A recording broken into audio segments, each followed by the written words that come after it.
안녕하십니까. 금요일 아침 여수 MBC 뉴스투데이입니다. 이낙연 전 국무총리가 민주당 탈당을 공식 선언했습니다.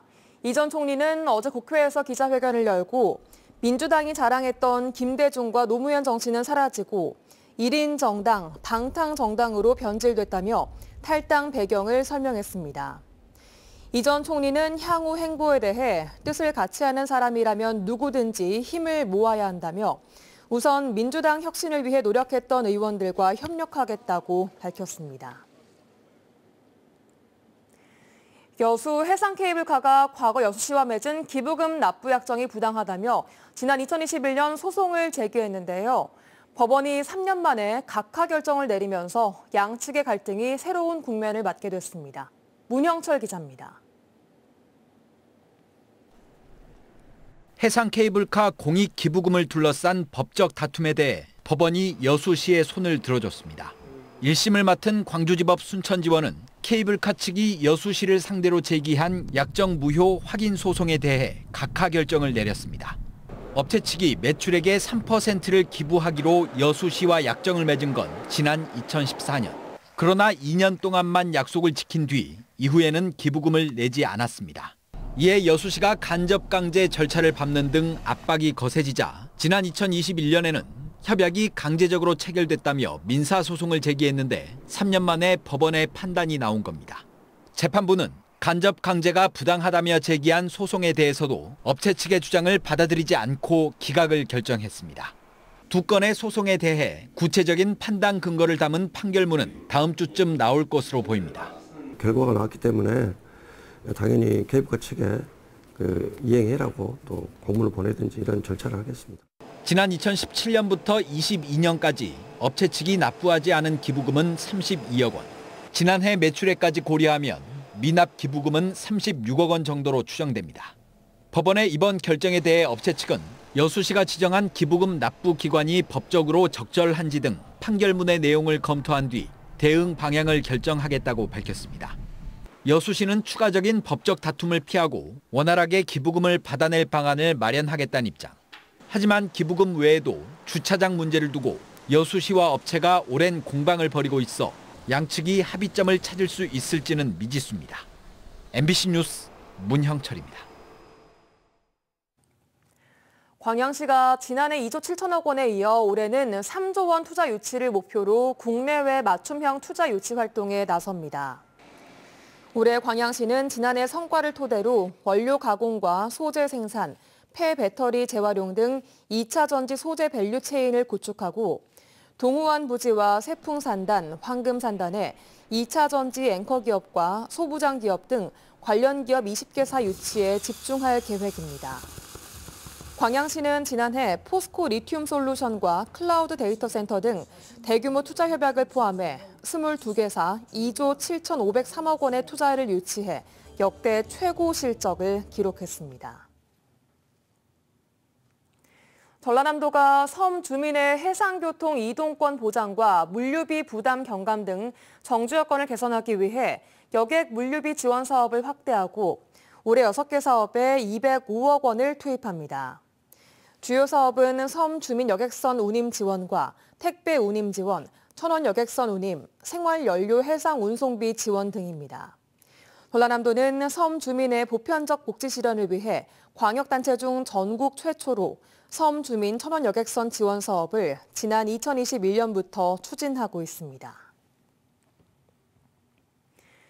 농어촌의 인구가 줄면서 문을 닫는 학교가 늘고 있습니다. 이런 폐교를 어떻게 활용할지 교육당국과 지자체 고민도 깊어지고 있는데요. 방치됐던 폐교가 주민들을 위한 문화예술 공간으로 잇따라 바뀌면서 새롭게 주목받고 있습니다. 김단비 기자입니다. 2021년 폐교한 여수 나진초등학교 용창분교. 교실마다 다양한 장난감들이 가득합니다. 소꿉놀이 기구부터 미끄럼틀, 볼 풀장까지 일반 키즈 카페나 다름없습니다. 폐교된 초등학교 분교가 아이들을 위한 실내 놀이터로 탈바꿈했습니다. 비어있던 건물을 여수시가 전남교육청으로부터 무상임대를 받았고 기업의 후원을 받아 전남 첫 공공 실내 놀이터로 만든 겁니다. 아직 개관전이지만 벌써부터 입소문을 타고 있습니다. 애기들 와서 노는 좋죠. 사람들 차들이 와갖고 왔다 가대요. 개촌 8주년을 맞은 광양 사라실 예술촌도 폐교의 모범적인 활용 사례로 꼽힙니다. 10년 동안 방치돼 있던 초등학교가 리모델링을 거쳐 문화예술 거점 공간으로 자리 잡았습니다. 지역 예술인에게는 작업과 전시 공간을 제공하고 주민들은 다양한 문화예술 프로그램을 체험할 수 있습니다. 코로나19 때는 존폐기로에 서기도 했지만 비대면 콘텐츠를 개발해 위기를 극복했습니다. 이런 거점 공간이 없었던 터에 마침 이렇게 생겨서 이제 그것이 잘 맞은 것 같고요. 이 초등학교를 졸업하다 보니까 애정이 1982년부터 전남에서 폐교한 학교는 839곳. 올해는 여수 소라초 신흥분교를 비롯해 5곳이 추가로 문을 닫을 예정입니다. 지난해 TF팀을 구성한 전남교육청은 매각된 곳을 제외하고 미활용 중인 폐교 114곳에 대한 활용 방안을 찾고 있습니다. 늘어나는 폐교만큼 변신에 성공한 사례도 늘면서 아이가 사라지고 침체됐던 지역에 다시 활력을 불어넣고 있습니다. MBC 뉴스 김담입니다. 순천시가 신청사 건립공사를 위해 남측 주차장과 연결도로를 폐쇄합니다.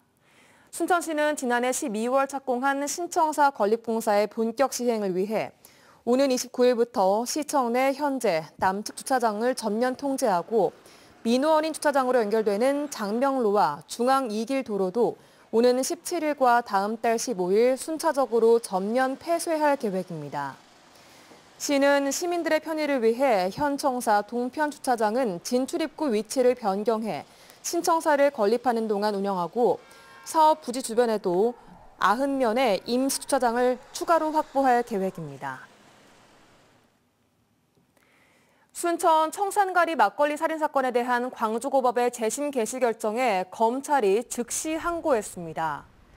광주고검은 어제 재심 결정 이유를 면밀히 분석한 결과 재심 사유가 있는지 신중한 법리 판단이 필요하다는 결론을 내고 항고했다고 밝혔습니다. 해당 사건은 지난 2009년 순천시 한 마을에서 청산가리를 넣은 막걸리를 마신 2명이 사망하고 2명이 다친 사건으로 사망자 중 1명의 남편과 딸이 범인으로 기소돼 유죄가 확정됐습니다. 이를 부녀는 지난 2022년 재심을 청구했고 최근 광주고법은 검사가 유도신문을 하는 등 수사권을 남용했다며 재심 개시 결정을 내렸습니다. 강진군이 전국 최고 수준의 육아수당 등 파격적인 정책을 통해 가시적인 성과를 보이고 있습니다. 올해는 반값 관광을 통해 관광객 인구를 늘려 지역 경제 활성화를 견인하겠다는 구상인데요. 박종호 기자가 취재했습니다. 인구 3만 3천여 명의 강진군. 인구 감소로 인한 지방 소멸 위기를 벗어나기 위해 지난해 파격적인 주거와 육아 정책을 시도하면서 좋은 성과를 보였습니다. 강진에서 태어난 아이들은 7살이 될 때까지 육아수당 등으로 한 명당 최대 5천만 원을 지원받고 있습니다. 이 같은 전국 최고의 육아수당 정책으로 출산율도 급증하고 있습니다. 재작년에는 1년에 100명이 안 된 93명이 태어났습니다. 그런데 작년에는 저희들이 153명이 태어나서 한 66%의 출산율이 늘어나는 성과를 냈습니다. 육아수당뿐만 아니라 강진군은 올해를 반값 관광의 해로 선포하고 본격적인 관광 활성화에 나서기로 했습니다. 2월 개최 예정인 강진 청자축제 기간 지역을 찾은 관광객들에게 소비 금액의 50%를 최대 20만 원까지 지역 상품권으로 되돌려줄 계획. 여기에 지난해 인기를 끌었던 병영면 붉은 불파 등 지역 축제를 8개까지 확대해 관광객 유입 효과와 지역 경제 활성화를 이끌어내기로 했습니다. 모든 분들이 관광객을 가족과 같이 생각하는 그런 마음을 가지고 관광객을 맞이해서 2024년은 관광객도 좋고 강진도 좋은 기적을 만들어내겠습니다. 육아수당에 이어 반값 관광까지 강진군이 다양한 새로운 시도로 도약을 준비하고 있습니다. MBC 뉴스 박종호입니다. 여순사건 진상조사보고서 작성기획단의 편파성 논란 등과 관련해 여순사건위원회 내부에서도 반발이 나오고 있습니다. 여순사건위원회 소위원회 위원들은 어제 입장문을 통해 여순 사건 진상규명 활동과 소위원회 간에 긴밀한 협조가 이루어지지 못했고 위원회가 진상조사 보고서 작성 업무를 외부 용역을 통해 진행하려 한다고 비판했습니다. 소위원회는 또 진상조사 보고서 작성 기획단을 구성하기 위해서는 위원회의 의결을 거쳐야 하지만 절차가 지켜지지 않았다며 이 같은 문제들을 바로잡아야 한다고 강조했습니다. 영화 이순신 3부작 노량 죽음의 바다가 추가 영상 필사의 퇴각을 위하여를 공개했습니다. 이번 영상은 순천 예교성에 고립된 왜군이 다른 진영에 마지막 도움을 청하며 장수 고니 씨가 이순신 장군에 대한 두려움을 나타내는 장면이 담겼습니다. 현재 극장 상영 중인 노량은 조선과 왜군의 최후 결전을 그린 영화로 여수시 돌산읍 진모지구 세트장 등 지역 곳곳에서 촬영이 이루어졌습니다. 화재 사각지대에 놓인 소형어선 안전 취약과 관련한 여수 MBC 보도에 대해 해양수산부가 입장을 밝혔습니다. 해수부 관계자는 관련 고시에 따르면 출입구 가까운 쪽에 소화기를 비치하도록 되어 있는데 2톤 미만의 어선에는 비치 장소가 마땅하지 않은 경우가 많아 일률적으로 소화기 비치를 의무화하지 않고 있다고 설명했습니다. 또 유사시 화재 진화를 위한 도구로 양동이를 규정하고 있을 뿐 소화기 비치가 가능한 경우에는 안전장비 지원 사업을 통해 설치를 보조하고 있다고 덧붙였습니다. 수사 무마와 인사청탁 혐의를 받는 검경 브로커 재판이 막바지를 향하고 있습니다. 결심 공판이 진행된 자리에서 검찰이 브로커들에게 징역 5년형과 징역 3년형에 처해달라고 재판부에 요청했는데요. 검찰은 이와 별도로 경찰에 대한 수사 범위를 확장하고 있습니다. 송정근 기자입니다. 검경 브로커 성모 씨와 전모 씨에 대한 결심 공판이 광주지법 202호 법정에서 진행됐습니다. 검찰은 죄질과 범죄의 중대성을 고려해 성 씨에게는 징역 5년에 추징금 15억 3,900만 원을, 전 씨에게는 징역 3년과 추징금 1억 4천여만 원을 선고해달라고 재판부에 요청했습니다. 성 씨와 전 씨는 지난 2020년과 2021년 코인 투자 사기 혐의 등으로 수사를 받게 된 탕모 씨 등으로부터 수사무마 청탁의 대가로 차량 등 18억 5,400만 원을 받은 혐의로 구속 기소됐습니다. 구형에 앞서 검찰과 변호인 측은 추징금 부분을 놓고 공방을 벌이기도 했습니다. 검찰은 성 씨가 탁 씨에게 받은 돈을 독자적 권한을 가지고 쓴 것이기 때문에 수수행 모두를 추징해야 한다고 했고, 변호인 측은 탁 씨에게 받은 돈 일부를 돌려줬고 탁 씨 측 변호사 선임의 일부를 사용했기 때문에 이 비용은 빼야 한다고 주장했습니다. 검경 브로커에 대한 선고 공판은 다음 달 6일 진행됩니다. 성 씨는 이와는 별도로 경찰에 대한 수사 무마와 승진 인사 청탁 의혹에 대해서도 검찰 조사를 받고 있어 형량이 늘어날 가능성이 높습니다. 한편 검경 브로커 사건을 수사하고 있는 검찰은 경찰에 대한 추가 압수수색 영장을 집행했습니다. 광주경찰청 출신인 현직 김모 치안감 자택과 광주청 인사자료 등을 자료 제출 형태로 확보했고, 첨단 지구대에 대해서도 강제 수사를 진행했습니다.